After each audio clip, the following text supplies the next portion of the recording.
thank you. Let's get reaction now from the chairman of the House Intelligence Committee, Mike Rogers. Chairman, thanks for being here. Brett, thanks for having me. I want to tee up again what David Axelrod said this morning when asked about this investigation specifically. Take a listen.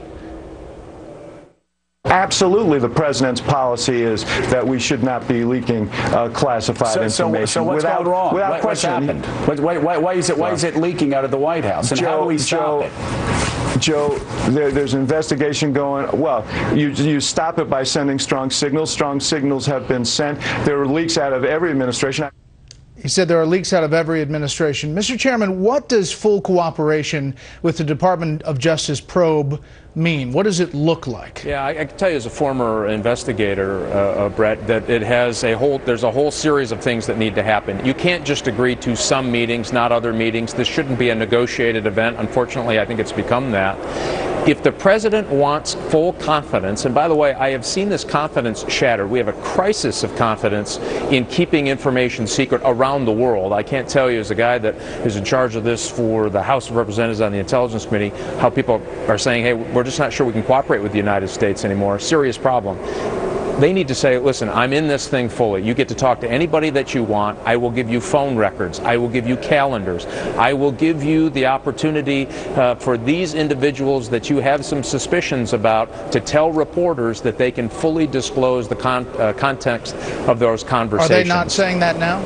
That's just clearly not happening. And here's my point. If the president is saying, I don't like it, I believe him. If he's telling me, I'm going to send a very strong signal, then this is the signal he has to send if he's saying, I don't need a special prosecutor. If he doesn't need a special prosecutor, then he should provide all of these materials. He should come out immediately. And I'll tell you, it does a couple of things. A, it allows the investigation to go more quickly, and I think it needs to go more quickly.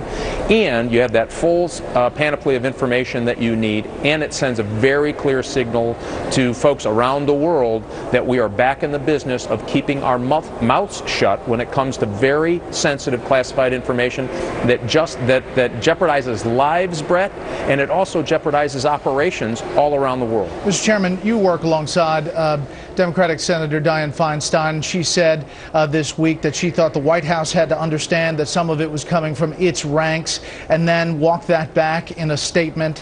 What's going on there? Listen, I think there's a lot of frustration here on the Hill, Republicans and Democrats, about these leaks, the nature of the leaks, the sheer volume of the leaks, the very sensitive classified information that gets leaked.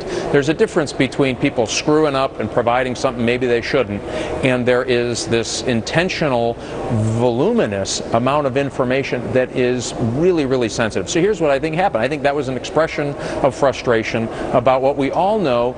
It's just very suspicious. Think about it. You have to have somebody that has a very senior clearance level. You have to have somebody that has access to covert action, and somebody who has access to the White House Situation Room just in the information that was leaked in one particular episode.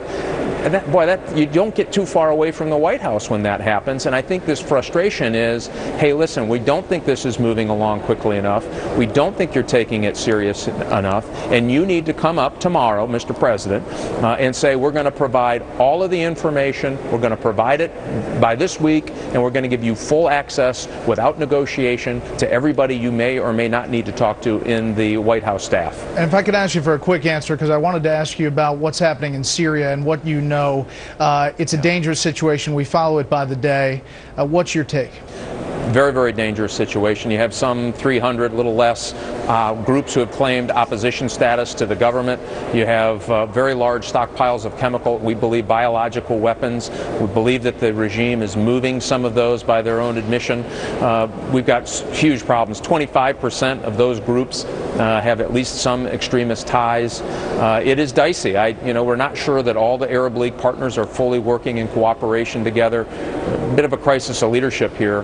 This is the opportunity for the United States to help with our Arab League partners in trying to get a handle on what is a national security interest of the United States. Loose chemical and biological weapons are a disaster, and the sophistication of the weapons that might be available to bad guys if this regime implodes in Syria makes Libya look like an antique gun show. This is very serious business. Chairman of the House Intelligence Committee, Mike Rogers. Mr. Chairman, as always, thank you. Thanks, Brett.